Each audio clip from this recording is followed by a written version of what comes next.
My name's host Eric, and tonight I'm here with famous people contracted under Guadalupe Fur Seal, famous person Hami, famous person JC, famous person Lorenz Walker, Chad Crandall, special guest host of MBTV, and famous person Ben, who's an INTP, for Chad Crandall's reference. Contracted under Guadalupe Fur Seal, I forget what type you are, but you never really say anything, so I'm guessing you might be an NF. Okay, I mean that would be an INFP. Okay, so... let's talk about projection is the topic, and how when people attack other people to a certain extent, they're probably projecting to a certain extent, or at least depends. I can come up with plenty of specific instances where I know I was projecting. I can come up with other instances where I don't think I was, but I still maybe behave similarly. It's a difficult field in which to self-assess, I think. Because naturally, projecting means you're unaware that the reason you're behaving the way you are is because of some underlying feeling and not the actual reasons you're saying. Is that a fair definition of projecting? Yes, or you're taking, a particular way that you feel about the world and saying that someone else is guilty of that exact same crime. Right. In that that's a better definition. That's a good one right there. Because it does have that level of specificity to it that I didn't attend to in my definition. So, right, you're saying... I'm actually the one who's insecure about my taste in cheese, but I'm accusing you of having bad taste in cheese. Right. Right. Okay. And when it comes to any of these particular psychological topics where we struggle, if anybody on here has seen any of my videos, I tend to be pretty open about areas in which I've struggled. And this particular one, just to give a brief summary, is when I was younger, I used to think that I had this mindset of everyone, I'm like it. Oh, you cut out. So if I feel this certain way, I'm sorry. I said, so I had this certain mindset where I thought that, I'm nothing special. So therefore, and this was when I was younger, of course, if everyone is like me and I'm like everyone, then, if I feel this certain way, then so must everybody. Now this, I'm talking a really, really immature mindset I had. And so I used to make generalizations because I would feel a certain way or do a certain way or do a certain thing. And then somebody would come across and tell me, well, why do you think this person did that? And I put myself in their shoes and I said, I would do this probably for that reason, even if it were bad. But I was making most of these people in my youth look bad. And it was probably because I don't know what the real motivation was, but I could see that I was definitely projecting maybe an inner insecurity that I wasn't sure was actually happening at the time. And, and as I got older, I started letting go of this concept that everyone's the same because, getting into typology and realizing that people are different, they have different ways of looking at things, different motives and things like that, and letting go of these generalizations that I've made. So I took things a little more personal as I got older, which is odd because naturally you think you would, move away from that. And I'll be like, okay, well, I'm taking this a little more personally now because this person has to be individually making this choice versus, something I would never do. And this is where the challenge comes up with, because then there's this third stage where you realize that, okay, they're projecting like I used to project. Can I accept that? Can I accept that potentially they see me a certain way because they are feeling a certain way versus, the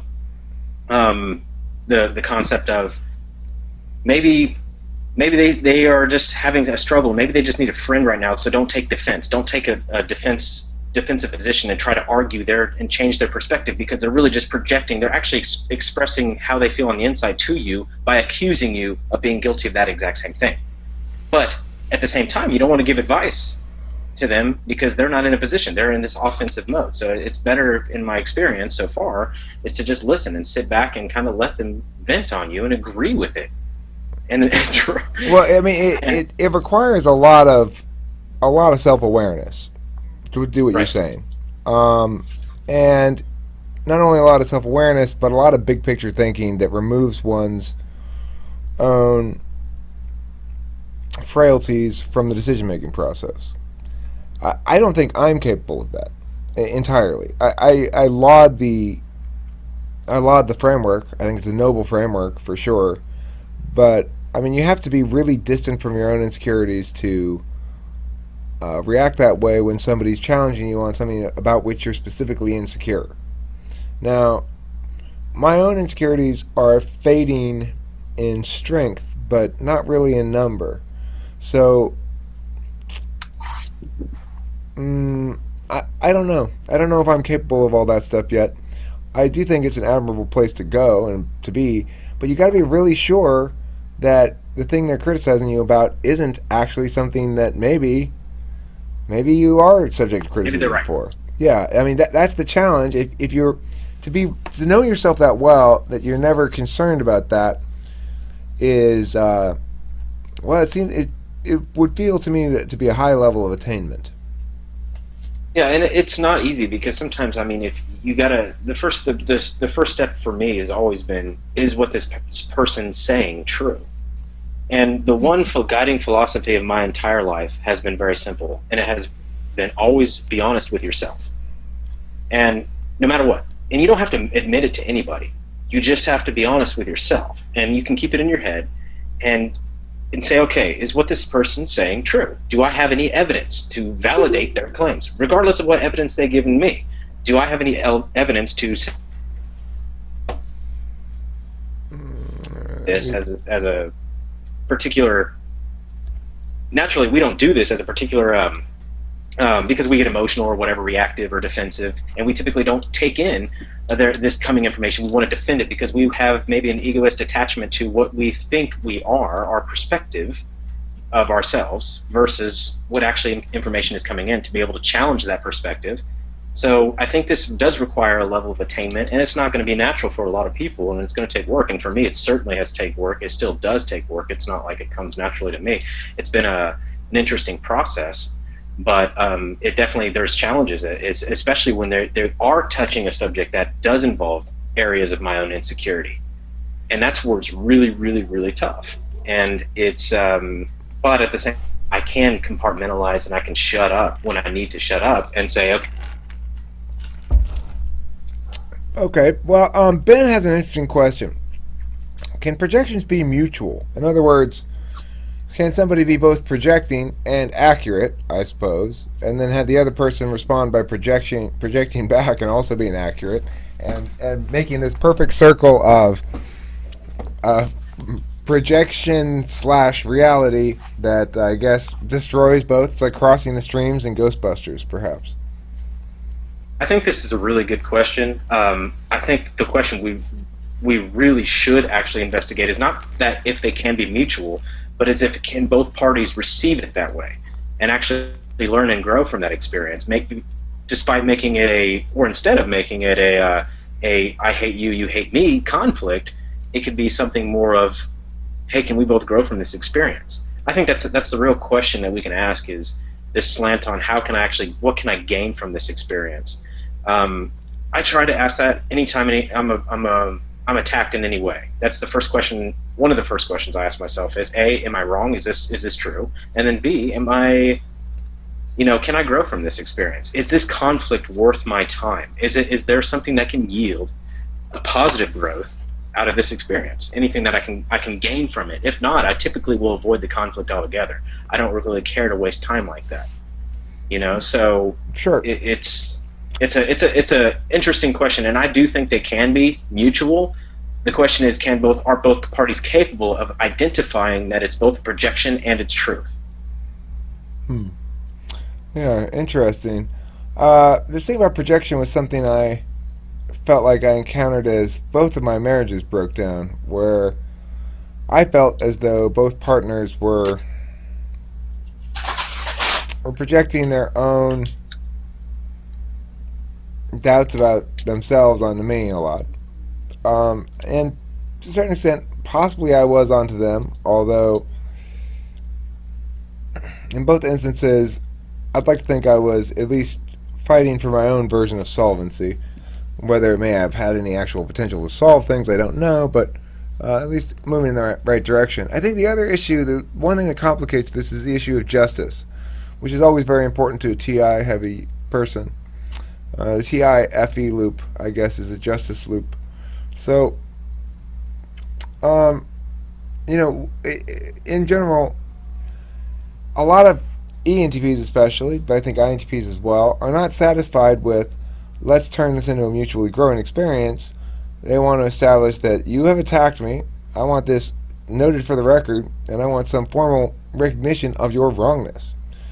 And to a lot of people, that there is a notion that until justice is attained, then we're not going to have a very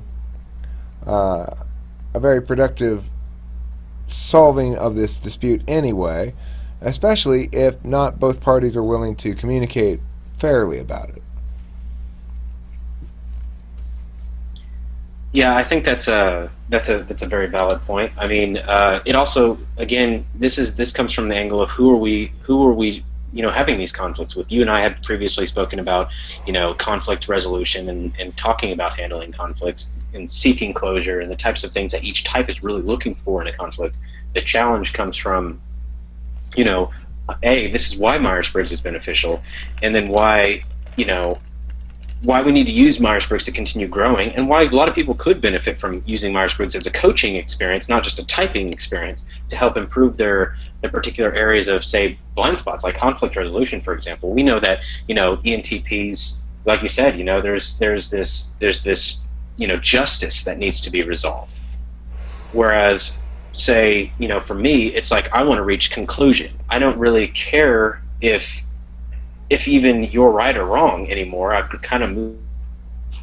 Well, I mean, but I don't see there as being a conclusion necessarily. And I'm sorry, you cut out. I thought you were maybe stopped. Apparently, you just cut out. But I do think that, like, for example, I was trying to resolve a specific point with famous person Elsa earlier. She was right about it, about my socionics misnumberings. And at first, I disputed her on the point and said, no, that doesn't make any sense what you're saying. And then as I researched it afterwards, I determined she was right. I felt it was important on multiple levels for me to give her the justice of acknowledging her correctness, my own wrongness, and let everybody note that I adhere to reciprocal burdens, that when wrong, I'm willing to admit it as well, that if we're going to have a strict methodology of evaluating the correctness of given position statements, and of course, that's the issue, right? It's distinguishing between making position statements versus, and then defending and attacking them, versus behavior that is interpreted as an attack or attacky tone or projection of the sort that we're talking about here. Those things are different because we're dealing with human behaviors, but we often tend to conflate human behaviors and position statements and start arguing a point as though it were indistinguishable from the behavior. Right, and I think on your earlier point, your particular... Sorry, Chad, you cut out again. Can you start that one over? Cut out your particular. Yeah, I said, your particular conflict was actually, it had more stakes than a typical one-on-one conflict. The stakes that were involved were the viewership of that, okay, first off. Second off, I mean, obviously this conflict was public. And so I think rightfully, justice needed to be in there and say, you know what, absolutely, you're right. I get that standpoint. That was a very valid standpoint. I'm talking from a one-on-one standpoint in a conflict. Say that there was not a public audience or was not done, publicly at all. That what is the real gain from the conflict? I mean, is it important for me to admit that a person is right to reconcile a relationship, or is it more important for me to, diffuse their argument and prove to them that they're wrong? And I think it's important to come to a firm distinction one way or the other. For me, it is. To me, if it's an issue that can be adjudicated as a right or wrong point, then it ought to be adjudicated as a right or wrong point, because that's fair. That way we know everyone's always treated fairly. We know that we can resolve something, and rational people should never disagree about reasoning. They can disagree about facts, they can disagree about interpretations, they should never disagree about reasoning, because it's fundamental to everything we say.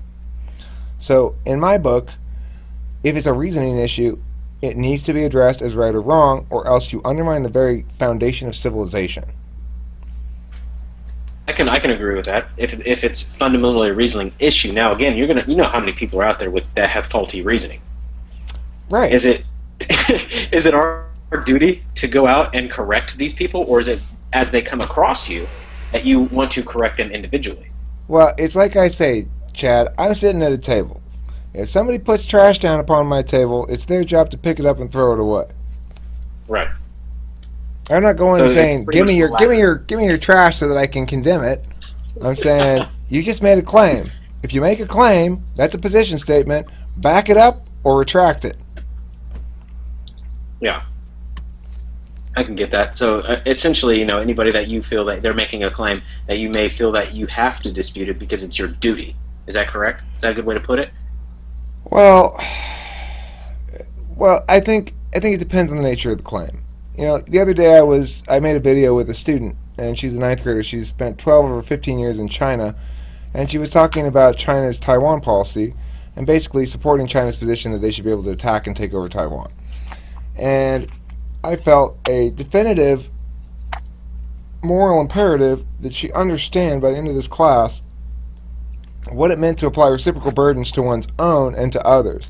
Why universality is a preferable methodology to adjudicate these things than particularism, and why, in fact, China had no just cause to aggress against Taiwan. To me, these things are simple matters of right and wrong. But that's not what a lot of personal disputes are about. Probably most people don't fight with their spouse over Taiwan independence. Really? I don't know, Eric. I could see that going down. In my family, maybe, yeah. Okay, Chad and I could chat all night, I'm sure, because we're a couple of extroverts who are in our element 100%. I would love to get other voices in here on this issue. JC, you're usually fairly willing to talk. You got any thoughts? Projection. I think, when I don't know that this is something that I do that often. Project maybe I do. I certainly think of what I would do in certain situations, but I don't necessarily say, okay, other people are going to be doing this as well. But I think when someone approaches me for like advice or something like that, then it's like, oh well, this is what I would do, because I feel like I can only give them my perspective on things. As far as being projected onto, like if someone is saying you're this way or you're that way or you do this, you do that, I actually, in the past, I have gotten very defensive about things like that. Not purposely. It wasn't something I realized I was doing until people say, stop getting so defensive. And then I realized that I'm being defensive. Now that it's something that I am aware of that I do, I tend to shut down. Not in a bad way. It's more like I'm going to not say anything so that I can fully receive what you're saying. And then I'm going to take that later and kind of figure out if that relates to me or not. And if it does, then okay, then I have something to think about. And if it doesn't, then you were wrong in that instance about me. I know me better than you know me. And that's the end of that. That's kind of how I deal with things like that. I think a couple of really interesting things you just said there, JC, one of which was when you were about to say, I listen and try to take it all in because I completed your sentence in my head with, because that's the safest thing to do socially. And yeah, that's right, Basement Overlord's in the house as well. We got 3 channel makers in the house here, and that means fucking celebration, happy times for Eric. Hey, Patrick. And JC, so anyway, but you didn't say because it's the safest thing to do socially. You said because that way you can take it all in and actually learn from it. A difference Right. between FI and FE there, right? The other thing I want... Go ahead, I'm sorry. No, I just said I'm not trying to be safe socially. That's not one of my main concerns. Right. The other thing I wanted to note was Ben's awesome comment here that says, me and my ex's first real fight was over an actual math equation. Well, I'm guessing you got a couple of NTs and a couple there, if you had that fight. Yeah. Like Kimball and I weren't really dating, but she and I had a kind of a weird relationship, and as both debate coaches, she and I used to fight about debate shit all the time. Like ridiculous debate shit, like the nature of fiat or something. No, fiat is not afforded to the neg in that circumstances. Just the most jargony debate shit in the world. Okay, so anyway, we've been talking here about projection, Basement Overlord. The issue of whether or not one is attacking others primarily out of a sense of their own insecurities, when there might be exceptions to that, or how each type experiences that differently. I would guess probably that some types are more likely to project than others. I would think that JC, your type is probably less likely to project than an NTP. NTPs are probably fairly likely to project because we are distant from our own feelings. And I think that ultimately that's what it means to project, is to both be accusing somebody of something that you're guilty of, but also to be doing that unaware, which suggests to me distance from one's own feelings makes that more likely. Any thoughts on that hypothesis? Basement Overlord, you want to get in on this? You got a mic?